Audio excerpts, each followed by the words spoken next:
Welcome back to The Explainer. Today, we're diving into a massive macroeconomic chain reaction that's basically redefining the American dream. We're looking at a systemic shift that's touching almost every single household. We're going to connect the dots between what we're paying for shelter today and what we can actually save for tomorrow. Let's just start right out of the gate with a stark realization. Millions of Americans are discovering that this dream is slipping away. That financial security past generations basically took for granted, the kind that felt totally guaranteed if you just put in the hours, yeah, it's vanishing. And as we'll see today, it isn't just a feeling, it's a highly measurable economic shift. For generations, the formula was almost entirely baked in. You work hard, you buy a home, you raise a family, and you save for retirement. It was this reliable, linear path, right? But today, well, the underlying math simply no longer supports those steps. The rungs on that ladder are getting way further apart, and the climb, it's getting much, much steeper. Let's look at the first domino, the housing squeeze. Think back a few decades. A single income could juggle a mortgage, daily groceries, and still leave plenty of room to build a solid nest egg. Now? Well, home prices are rising far, far faster than wages. Even stable, well-paying jobs can't guarantee a down payment anymore. It's literally pricing young families entirely out of the market before they even get to the starting line. It really boils down to a simple, brutal, zero-sum equation. Money spent on housing is money that cannot be saved for the future. Every extra dollar swallowed by soaring rent or a massive mortgage is a dollar directly stolen from your future security. When shelter eats up the lion's share of your paycheck, the saving for retirement part of the American dream just gets completely starved out. Which brings us to the second domino, the squeeze on savings. We've seen this systemic shift in the entire retirement ecosystem. Traditional pensions, where companies essentially guarantee to pay out after years of loyal service, have largely just disappeared. The burden has completely shifted over to the worker. Now you're expected to navigate the markets and manage your own retirement through self-funded 401k accounts. But here is the bitter irony of it all. Investing requires actual money. The system demands that you individually invest and build wealth, right when you're already burdened by exorbitant housing costs and basically living paycheck to paycheck. By the time you cover rent, utilities, insurance, and groceries, the leftover capital to actually put away is roughly zero. The math just doesn't work out. And that leads into the overarching pressure cooker. Why everything feels more expensive. Because, look, we aren't just talking about a slightly more expensive cup of coffee here. Rising costs are hitting everywhere.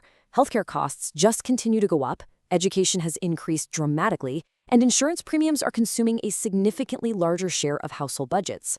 It's a multi-front war on the American wallet, trapping families in this financial pressure cooker with absolutely no release valve.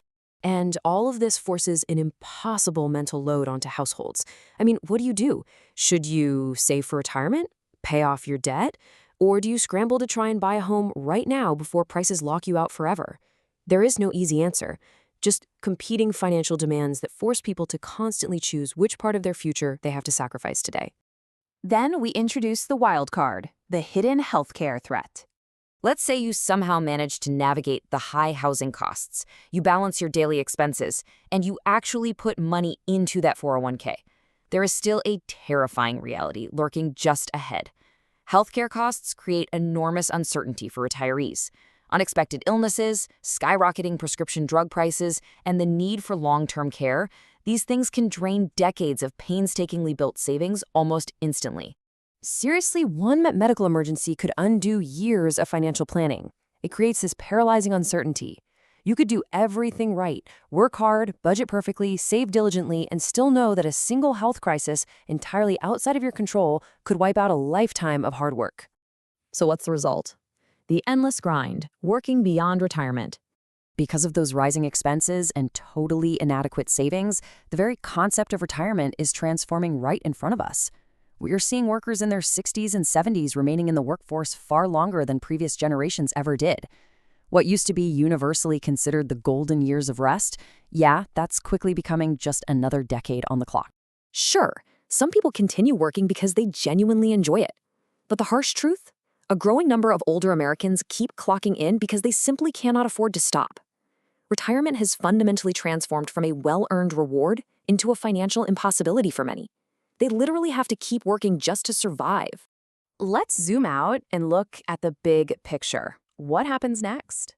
This is the domino effect in full swing. High housing costs consume your income. Because of that, retirement savings suffer. Because savings suffer, older Americans remain in the workforce longer. And when millions of households are facing this exact same thing simultaneously, it's no longer just a personal failure of budgeting. It is a systemic national challenge. And the effects ripple throughout the entire economy, impacting everything from job availability for younger workers to the strain on our social safety nets. And look, the evidence of this combined housing and retirement crisis, it isn't some warning about the distant future. It's our present reality. The core goals of homeownership, baseline security, and a comfortable retirement are definitively harder to achieve right now than they were in the past. Which leaves us here with one massive lingering question. Can the American dream actually survive for future generations? Or are we watching it slowly become a luxury, a dream that fewer and fewer Americans can actually afford? How we address these falling dominoes today is basically going to define the economic reality of tomorrow. Thanks for joining me for this explainer. Keep asking the hard questions, and I'll catch you on the next one.